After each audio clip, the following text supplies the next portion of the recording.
السلام علیکم ویورز، میرا نام عطاء الرحمن اور آپ دیکھ رہے ہیں عطا بخاری یوٹیوب چینل۔ قرآن کریم کی مسلسل ایکسپوزیشن کے سلسلہ میں آج ہم سورہ آل عمران کی آیت نمبر 111 کی ایکسپوزیشن کریں گے۔ اس آیت کو سمجھنے کے لیے شروع میں تمہید کے طور پر میں آپ کو بتا دوں کہ اس آیت کے جو سمری ہے، جو خلاصہ ہے، وہ یہ ہے کہ جب کوئی بھی اسٹیٹ اللہ کے قانون کے تحت قائم ہوتی ہے، اس کے اندر اللہ کا جو نظام ہے، اجتماعی نظام، الدین، وہ قائم ہوتا ہے۔ کس کی روح سے؟ صرف کتاب اللہ کی روح سے۔ الدین ہے ہی وہ جو صرف اور صرف کتاب اللہ کے قوانین کی روح سے ہو۔ اگر اس کے اندر کسی بھی مذہب یا مسلک کے قوانین کو آپ شامل کریں گے تو وہ شرک ہو جائے گا، اس کا نتیجہ انتشار ہوگا، تو وہ پھر حکومت جو ہے وہ خالص الدین کی نہیں ہوگی، اللہ کی حکومت نہیں ہوگی، وہ لوگوں کے مفاد کی حکومت ہوگی۔ اس ریاست کے اندر کبھی بھی پائیدار امن قائم نہیں ہو سکتا۔ تو یہ چیز شروع میں آپ سمجھ لیں۔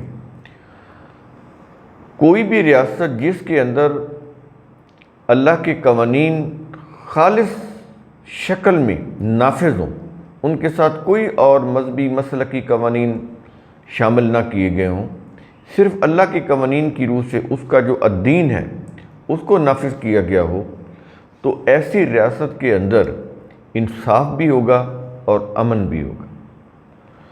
یہ بنیادی شرط ہے۔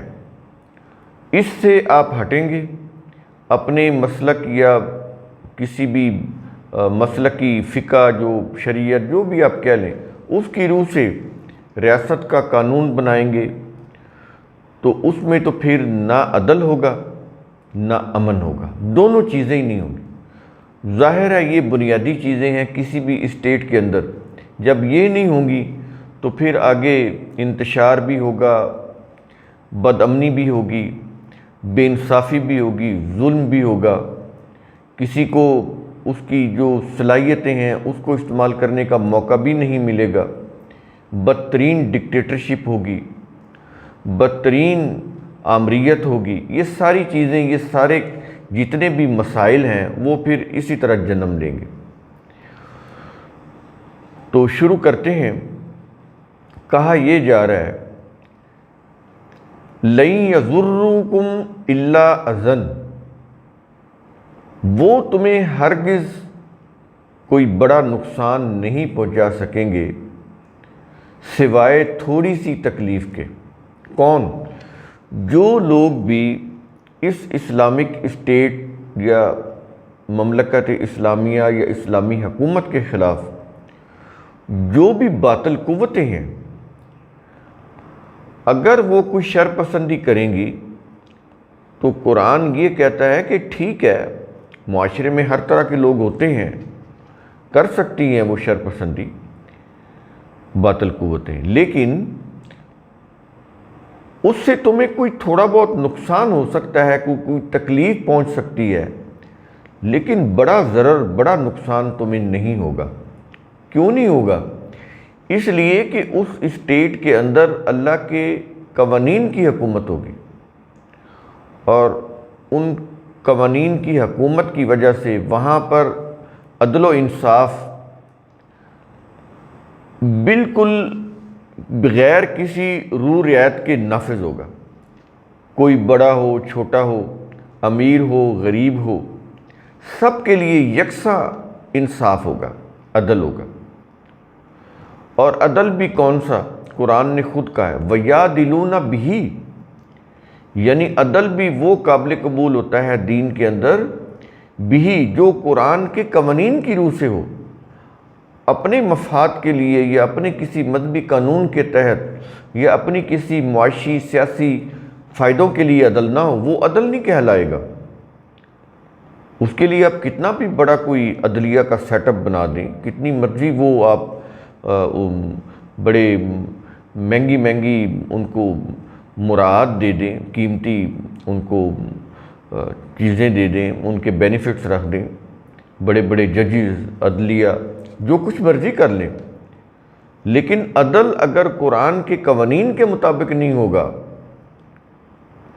وہ کتنے بھی دنیا کے اعتبار سے کتنے بھی پڑھے لکھے کیوں نہ ہوں، اگر ان کی ذہنی تربیت ہی قرآن کے قوانین کی روح سے نہیں ہوئی، اس کے ضابطوں کی روح سے نہیں ہوئی، قرآن کا جو ضابطۂ اخلاق ہے اس کی روح سے نہیں ہوئی، ان کا مائنڈ سیٹ ہی وہ نہیں ہے جو قرآن کا مائنڈ سیٹ ہے، عدل کا، انصاف کا، تو پھر تو تمہیں عدل نہیں ملے گا۔ یہ چیزیں اس وقت ہوں گی جب کوئی اسٹیٹ قرآن کی روح سے، اس کے قوانین کی روح سے قائم نہ ہو، اپنے کسی نظریے کی روح سے قائم ہو، آئیڈیالوجی قرآن کی نہ ہو، اپنی کوئی کسی قوم کی اپنی آئیڈیالوجی ہو، تو پھر اس میں یہ مسائل پیش ہوں گے جیسا کہ ہو رہا ہے۔ مسلم ممالک میں بھی اسی لیے یہ مسائل زیادہ ہیں، بے انصافی کے، ظلم کے، بدترین آمریت کے، بد امنی کے، کہ وہاں پر جو حکومتیں ہیں وہ کہنے کو تو کہتے ہیں کہ یہ مسلم ہیں، مسلم حکومتیں ہیں، مسلم ممالک ہیں، لیکن وہ مذہبی ممالک ہیں۔ وہاں پر جو کہتے ہیں نا وہ اسلامی قوانین، وہ نہیں ہیں، مذہبی قوانین ہیں۔ مذہبی قوانین تو سپورٹ کرتے ہیں سرمایہ داری کو، ملوکیت کو، ڈکٹیٹرشپ کو سپورٹ کرتے ہیں، مذہبی پیشوائیت کو۔ قرآن کریم نے باطل کے 3 نظام بتائے ہیں۔ کون کون سے؟ دیکھیں، ایک تو فرعونیت ہے، تو یہ تو سیاسی لیول کے اوپر جو اقتدار ہوتا اس کی بات ہوگی، فرعونیت میں وہ چیز آ جاتی، سیاسی اقتدار، یہ فرعونیت ہے، اسی میں پھر ڈکٹیٹرشپ بھی آ جاتی ہے۔ دوسرا کیا ہے؟ قارونیت، سرمایہ داری کا نظام، کیپٹلزم، یہ، اور تیسری مذہبی پیشوائیت، تھیوکریسی۔ تینوں کو قرآن نے باطل کے پلر قرار دیا ہے، یہ باطل کے پلرز ہیں۔ ان کی موجودگی میں کوئی بھی اسٹیٹ لوگوں کے لیے ویلفیئر اسٹیٹ ہو ہی نہیں سکتی۔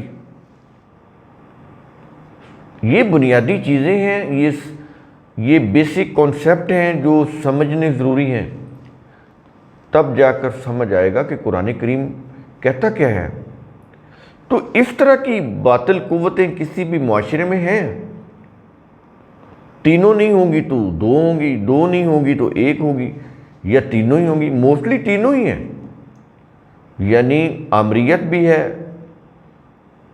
سرمایہ داری بھی ہے، مذہبی پیشوائیت بھی ہے، اور مذہبی پیشوائیت تو ان میں سب سے اوپر ہے، سب سے آگے ہے، کیونکہ اس کو وہ اللہ کا دین سمجھ رہے ہوتے ہیں۔ یعنی آپ کوئی غلط کام کر رہے ہیں تو آپ کو احساس ہوتا ہے کہ میں غلط کام کر رہا ہوں۔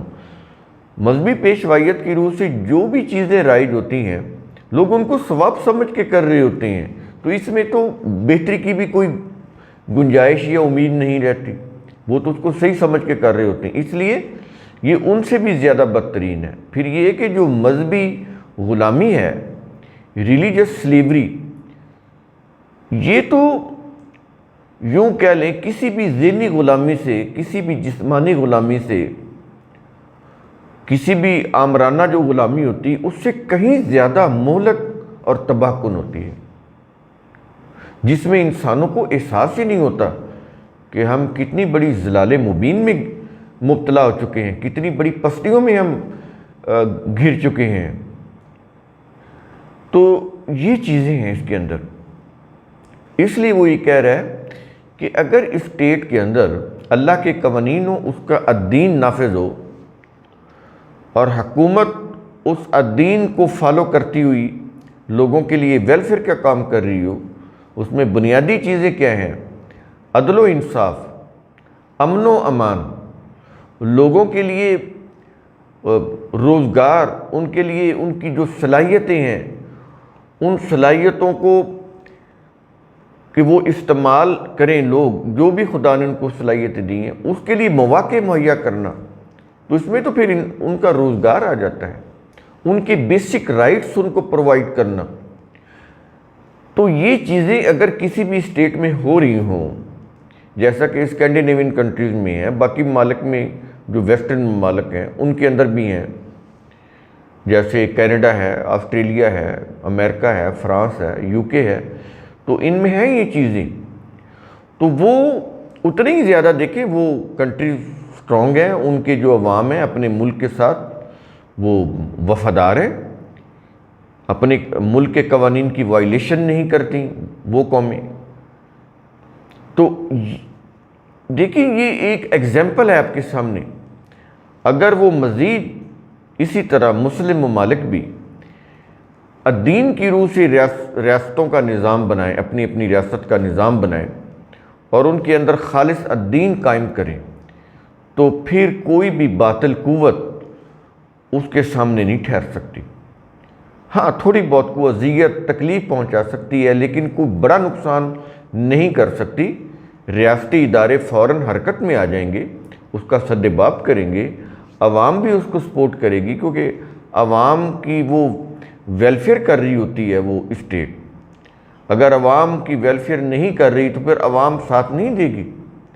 اس میں کیا ہوتا ہے، حکومت اور زیادہ کمزور ہو جاتی ہے. جب کمزور ہو جاتی ہے، عوام کا ساتھ نہیں ہوتا اس کے ساتھ، تو وہ پھر حکومت کو، ریاست کو زیادہ نقصان پہنچانے کی اہلیت رکھتے ہیں. جو بھی دشمن قوتیں ہوتی ہیں تو وہ پھر زیادہ نقصان پہنچا سکتی ہیں. اس میں پھر ملک و قوم دونوں کا نقصان ہوتا ہے. یہ بڑی اہم چیز قرآن کریم نے بڑے اہم ایشو کے اوپر بات کی ہے یہاں پہ، اور اس کا تعلق کسی بھی طرح سے یہ مذہب کی چیزوں سے ہے ہی نہیں، پورے قرآن کا نہیں ہے. کنڈیم کرتا چلا جاتا ہے مسلک کو، مذہب کو، کسی خاص مذہب یا مسلک کو نہیں، جو بھی مسلک یا مذہب ہو اس کو کنڈیم کرتا ہوا جا رہا ہے. آپ سورہ آل عمران کی ساری آیات کو دیکھ رہے ہیں، اگر آپ یہ ویڈیو غور سے سن رہے ہیں تو آپ کو اندازہ ہوگا کہ قرآن کریم کس طرح سے ان کی ایک ایک چیز کی تردید کرتا چلا جا رہا ہے. مذاہب کی، مسالک کی، ان کے انتشار کی کس طرح سے ان کی تردید کر رہا ہے، کس طرح سے مذمت کر رہا ہے، کس طرح سے ان کو کنڈیم کر رہا ہے. تو یہاں پر تو یہ چیز ہوگی کہ اگر ریاست اس کے اندر قوانین قرآن کے ہوں گے ایبسولوٹلی، تو پھر یہ صورت ہوگی کہ کوئی باطل قوت اس کو نقصان نہیں پہنچا سکے گی. اور آگے وَإِن يُقَاتِلُوكُمْ يُوَلُّوكُمُ الْأَدْبَارَ. اب ریاست سٹرونگ ہے، ریاست ویلفیئر ہے، اللہ کے قوانین نافذ ہیں، امن و امان ہے، عدل و انصاف ہے، بیسک رائٹس ملے ہوئے ہیں، شخصی آزادی ہے، لوگوں کو روزگار مل رہا ہے، ان کی معیشت مضبوط ہے. تو اب کیا ہوگا، ان کا پھر دفاع بھی مضبوط ہوگا، عوام کی قوت بھی ان کے ساتھ ہوگی، عوام کی سپورٹ تائید بھی اپنی مملکت کے ساتھ، اپنی حکومت کے ساتھ ہوگی. تو پھر کیا ہے کہ اگر وہ تم سے لڑیں گے تو تمہاری طرف اپنی پیٹھیں پھیر دیں گے. یہ ہے اس کے معنی وَإِن يُقَاتِلُوكُمْ يُوَلُّوكُمُ الْأَدْبَارَ. اگر وہ تم سے لڑیں گے تو پیٹھیں پھیر دیں گے، یعنی تمہارے دشمن میدان جنگ سے شکست کھا کر بھاگ جائیں گے. یہ ہوتا ہے اس ریاست کا استحکام، اسٹیبلٹی. اگر یہ جتنی بھی صورتیں میں نے ابھی آپ کے سامنے رکھی ہیں یہ ساری ریاست کے اندر ہوں، یہ بنیادی چیزیں، تو وہ ریاست اتنی سٹرونگ ہو جائے گی کہ پھر دشمن جو ہیں میدان جنگ سے جنگ کریں گے، وہ ٹھیک ہے آ جائیں میدان جنگ میں، لیکن وہ کہتا ہے پیٹ پھیر کر بھاگ جائیں گے، نہیں ٹھہر سکیں گے، تمہارا مقابلہ ہی نہیں کر سکیں گے، کیونکہ تم نے اللہ کے اجتماعی نظام یعنی الدین کی روح سے اپنے آپ کو اتنا سٹرونگ اور اتنا اسٹیبل کر لیا ہوگا، اپنی دفاعی حالت کو، اپنے دفاع کو اتنا مضبوط کر لیا ہوگا، تمہارے اندر اسٹیبلٹی، استحکام، اخوت، محبت، تم ایک دوسرے کے ویل وشر ہوگے، حکومت عوام کی اور عوام حکومت کی ویل وشر ہوگی، ان میں کوئی گیپ نہیں ہوگا، تو اس سے پھر تمہارے باقی ادارے جو ہیں وہ بھی مضبوط ہوں گے، اور تمہارا جو ڈیفنس ڈپارٹمنٹ ہے وہ بھی بڑا پھر سٹرونگ ہوگا۔ یہ چیز اس آیت کے اندر دیکھیں کس طرح سے قرآن کریم سمجھا رہا ہے، اور آگے پھر کہہ رہا ہے کہ ثم لا ینصرون، پھر ان کی مدد نہیں کی جائے گی۔ جو بھی دشمن قوتیں تمہارے مقابلے میں آئیں گی ان کو کہیں سے کوئی مدد نہیں مل سکے گی، نہ اللہ کے یہ جو کائنات ہے اس کے جو ملائکہ ہیں، نہ وہاں سے کوئی مدد مل سکے گی، نہ یہ دنیا کی جو قوتیں ہیں، کائناتی قوتیں تو اس کے ملائکہ وہ، اور جو دنیا کے اندر جو قومیں بستی ہیں ان سے بھی ان کو کوئی مدد نہیں مل سکے گی۔ ایسا ہی ہے۔ تو یہ چیز قرآن کریم نے جو اسلامک اسٹیٹ ہے، اس کی جو حکومت ہے، اس کا کیسا نظام ہونا چاہیے، یہ اس سلسلے میں یہ آیت بڑی ہی اہم ہے۔